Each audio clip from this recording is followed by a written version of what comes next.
शख्सियत समझ लें जो हिंदुओं की है। हिंदू जो खास तौर पर ये आपने सुना जो राष्ट्रीय सेवक संघ है और संघ परिवार है जिनके मुख्तलिफ शेड्स हैं, उन्हीं का जो पॉलिटिकल विंग है जिसे बीजेपी कहते हैं, ये एक बहुत बड़ी ताकत है हिंदुस्तान में।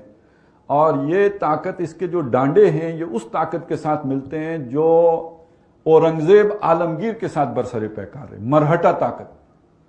ये जो मराठे हैं इनका भी कोई अपना एक यानी बड़े लड़ाका कौम है, बड़ा पोटेंशियल है और बड़ी ताकत, और इन्होंने मतलब इनके अंदर एक मज़ाहमत की ताकत है।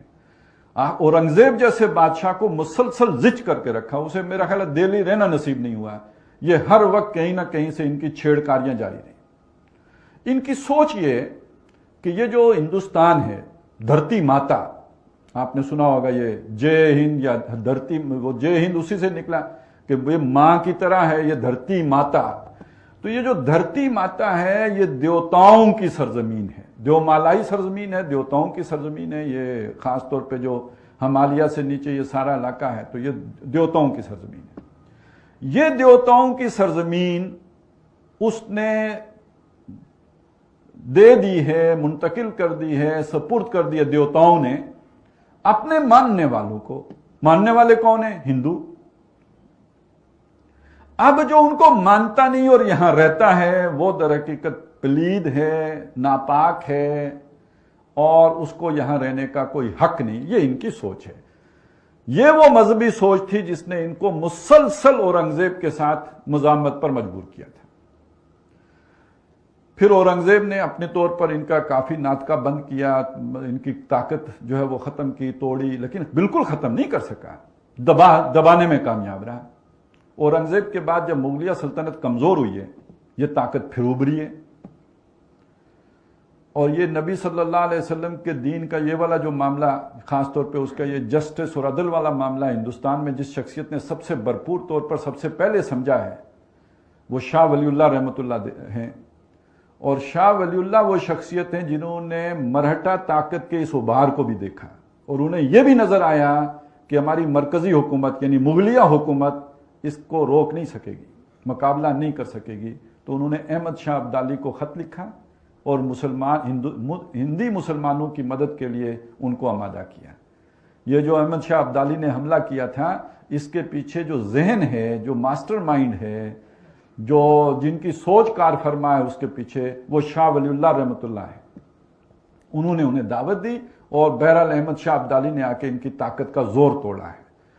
वगरना यह कि ये उसी वक्त मुसलमानों के साथ वो हो जाता, और वो जो हो जाता वो क्या है? वो उनकी सोच ये है कि हिंदुस्तान और स्पेन में मुसलमान बैक वक्त दाखिल हुए हैं सन 93 हिजरी में, और 1492 में स्पेन से मुसलमानों का खात्मा हो गया और हिंदुस्तान में ये भी बैठे हुए हैं। तो हम इनका वैसे ही खात्मा कर दें जैसे कि स्पेन से खात्मा हुआ था। तो बहरहाल अहमद शाह अब्दाली हमारे बहुत बड़े मोहसिन हैं कि जिन्होंने हिंदुस्तान के मुसलमान का तहफ़्फ़ुज़ किया और इस मराठा ताकत का सर कुचला। अलबत्ता कुछ अरसे के बाद ये फिर मुनज़्ज़म हो गए और अब इनके मुनज़्ज़म होने का दौर है। आज से यूं समझ लीजिए तकरीबन 80 साल 90 साल पहले जब खाकसार तहरीक उठी है तो हिंदू को एक खौफ महसूस हुआ, क्योंकि ये तकरीबन सेमी मिलिटेंट किस्म की एक तहरीक थी। बेलचा है तो बहरहाल बेलचा भी एक दर्जे का हथियार तो है ही, और उसके अंदर फिर ये कि चपरास चप भी है, यानी एक फौजी डिसिप्लिन भी है, नज़्मो ज़ब्त भी है। उससे हिंदू ने एक खौफ महसूस किया। उसके रिएक्शन में उन्होंने एक वैसी ही जमात बनाई, RSS, राष्ट्रीय सेवक संघ, और वो भी एक सेमी मिलिटेंट किस्म की जमात, और उसकी उन्होंने तश्कील की। और इसमें वो वॉलंटियर्स लेते थे जो शादी भी ना करें, यानी अपने आप को हमा वक्ती तहरीक के लिए वक्फ कर दें, और उनको बिल्कुल ऐसे नहीं कि कोई तनख्वाहदार होंगे। उसका अगर नक्शा हो तो अब हिंदू हैं वो बात कहने को दिल नहीं करता, लेकिन ये कि समझाने के लिए कि वो यानी अपना आप को ऐसे वक्फ कर देते थे जैसे असहाबे सुफा ने अपने आप को वक्फ किया हुआ है, वो शादी तक नहीं करनी। और इसके दो कैडर्स होते थे, एक चालिक है, एक प्रचारक है। प्रचारक उनके मुबल्लिगीन जो बाकी लोगों को हिंदुत्वा की जो है वो दावत देने वाले, उबारने वाले, मजहब के लिए खड़ा करने वाले, और चालिक वो हैं जो उनके मुंतजमीन हैं, नाजिम वगैरह जो उनको चलाने वाले और चाल चलाने वाले, ये चालिक हैं। جس کی شادی ہو جائے وہ اس بنیادی کیڈر سے نکل جائے گا. جب انہوں نے پولیٹیکل ونگ بنایا تو وہ پھر اب اس میں چلے جاتے ہیں. ابھی آپ نے مودی صاحب نے شادی کی ہوئی ہے لیکن چھپا کے رکھی ہوئی ہے, بتائی ہوئی نہیں ہے. یہ وہی چکر ہے سارا, جو ان کا جو نیوکلس ہے پھر اس میں نہیں رہ سکتے کہ جس نے شادی کر لی ہو. تو یہ ہے در حقیقت وہ مرہٹا طاقت جس نے پھر RSS کی صورت اختیار کر لی. اور اس وقت ان کے جنون کی کیفیت کا اگر آپ نے اندازہ لگانا ہو, پہلے تو ان کی طاقت کا اندازہ لگائیں. طاقت اگر ان کی دیکھنی ہو تو بابری مسجد کی شہادت دیکھیں. کانگریس کی حکومت ہے جو سیکولر ہے, اور اس حکومت میں وہ اپنے لاکھوں والنٹیئرز کو لے کے نکلتے ہیں. اچھا آپ ذرا سوچئے, آپ 1000 آدمی کو مشتعل کر کے لے کے آئیں نا سڑک پہ, وہ آپ کے کنٹرول میں رہے گا؟ وہ وہاں جاتے ہی پتھراؤ کرے گا, پتہ نہیں کیا کیا کرے گا, جو آپ نہیں بھی چاہتے وہ شروع کر دے گا. لیکن یہ لاکھوں لوگوں کو لے کے نکلے ہیں, کوئی جلاؤ نہیں, کوئی گھیراؤ نہیں, کوئی فتنہ نہیں, کوئی فساد نہیں. ایودھیا گئے ہیں, مسجد گرایا, واپس آ گئے. جس مقصد کے لیے گئے وہ پورا کیا, اس کے سوا کچھ بھی نہیں کیا. اس حد تک ڈسپلنڈ اور آرگنائزڈ لوگ ہیں. اور اگر آپ نے دیکھنا ہو کہ ان کی پینیٹریشن سوسائٹی کے اندر کتنی ہے تو وہ ہندوستانی اینکر سے پتہ چلے گا آپ کو. یہ بات میں کیوں کہہ رہا ہوں, آپ نے ان کو ان دنوں سنا ہوگا, وہ معقول لوگ ہی نہیں لگتے, پاگل جنونی لگتے ہیں نا. تو کیوں وہ جنونی بنے ہوئے ہیں؟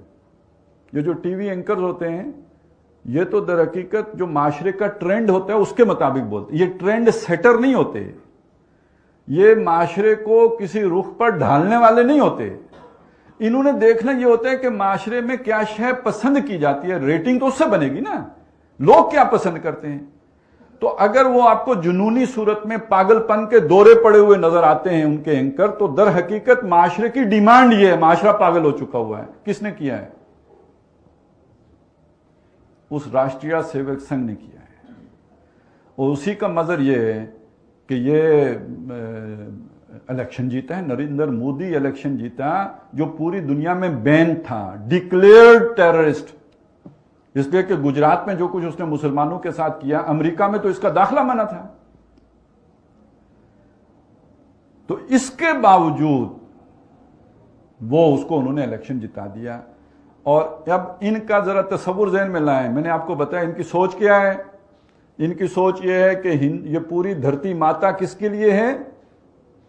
ہندو, صرف ہندو کے لیے. لہذا شروع میں ان کا نعرہ تھا آج سے کچھ عرصہ پہلے کہ مسلمان کے 2 استھان, قبرستان یا پاکستان, یا تو پاکستان چلے جاؤ یا قبرستان جانے کے لیے تیار ہو جاؤ. اور اس کی ایک جھلک انہوں نے گجرات میں دکھا دی تھی. لیکن ان کا الٹیمیٹ ایم کیا ہے؟ پاکستان کو بھی ختم کر کے جیسے اسپین سے مسلمانوں کا خاتمہ کیا گیا, پوری دھرتی ماتا کو اس ناپاک وجود سے پاک کر دیا جائے. یہ ان کا الٹیمیٹ گول ہے. لیکن پہلے مرحلے میں وہ کیا کرنے جا رہے ہیں؟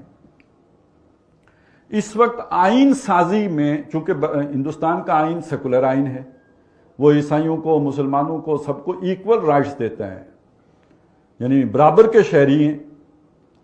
یہ چیز وہ اس کمیونٹی کو جو یہ سمجھتی ہے کہ یہ دھرتی ہے ہی ہماری اور کسی کا حق ہی نہیں ہے یہاں پہ رہنا, وہ اپنے آئین کے اندر اس شے کو گوارا کر سکتے ہیں. لہذا انہوں نے کبھی اپنے اس آئین کو نہیں مانا ہے. گاندھی جی کو قتل کرنے والا اس تنظیم کا ایک فرد ہے, اس نے قتل کیا ہے. اسے بڑی ناراضگی تھی کہ گاندھی نے یہ چیز کی کیوں ہے, مسلمانوں کو یہ حقوق کیوں دے دیے ہیں, اس لیے قتل کرا دیا. وہ اس آئین کو نہیں مانتے اور وہ چاہتے ہیں کہ آئین کے اندر تبدیلی کی جائے, اور اس تبدیلی کے راستے میں بس ایک رکاوٹ باقی ہے, 2/3 اکثریت. کیونکہ ایک تو انہیں چاہیے ہوتا ہے کہ جو بھی ان کی ریاستیں ہیں, شاید 29 ہیں یا 30 ہیں, ان میں سے آدھی ریاستیں اس ترمیم کے حق میں ہوں, وہاں اکثریت آپ کو حاصل ہو, تو 22 میں اکثریت حاصل ہے, وہ مسئلہ ہی نہیں. دوسرا ان کی ایک, جیسے ہمارا سینٹ ہے اور قومی اسمبلی ہے, تو ان کی لوک سبھا ہے, قومی اسمبلی, اور اوپر راجیہ سبھا ہے. تو راجیہ سبھا تو منتخب ہو کے آئے گی ساری کی ساری, جو ہے وہ وہاں سے صوبوں سے, وہ تو ان کے اکثریت ہو ہی جائے گی. لوک سبھا میں انہیں 2/3 اکثریت چاہیے. یہ آخری رکاوٹ ہے. جس دن یہ رکاوٹ دور ہو گئی تو پتہ ہے انہوں نے پہلا قانون کیا بنانا ہے, اس ہندوستان کے شہری صرف اور صرف ہندو ہیں. जिसका मतलब क्या है, सारे नॉन हिंदू, क्या मुस्लिम, क्या क्रिश्चियन, क्या बुद्ध, जो भी हैं बाकी सारे, वो हिंदुस्तान के शहरी ही नहीं रहेंगे। जब वो शहरी ही नहीं रहेंगे तो वो कोई शय पोजेस करने का हक नहीं रखेंगे। आप जमीन के मालिक किसी मुल्क में कब बन सकते हैं? जब आप उस मुल्क के शहरी हों। आपका राइट टू लिव, जिंदा रहने का हक, तब तक है मोतबर जब आप उस मुल्क के शहरी हो। आप शहरी ही नहीं रहे तो उसके बाद दर हकीकत आप उस मुल्क में गुलाम की हैसियत से तो रह सकते हैं। और गुलाम बहरहाल वो आका की मर्जी होती है जिंदा रखे या मार दे, वो आका की मर्जी होती है कि उसे कहीं कैंपों में रखे या ये कि सड़कों पे छोड़ दे। वो तो फिर आका पे डिपेंडेंट है। वो शहरी रहेंगे नहीं, और जब शहरी नहीं रहेंगे तो ना उनकी अमलाक होंगी। बिल्कुल गुलाम वाला स्टेटस जो अरब में था। और ये आपको लगेगा कि बड़ी ख्याली सी बात है, लेकिन जरा आप बर्मा का तो सफर करके देखें, वहां मुसलमानों के साथ ये हो चुका है। उनके शहरी हुकूक साकित किए जा चुके हैं, और वो खबरें आप पढ़ चुके हैं जो कुछ बर्मा में हुआ, और उसके पीछे यही ज़हनियत है। और यहां आके अब जो जोड़ जुड़ता है,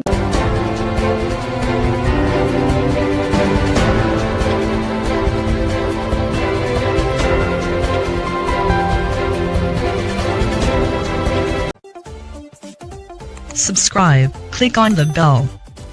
Link is in description.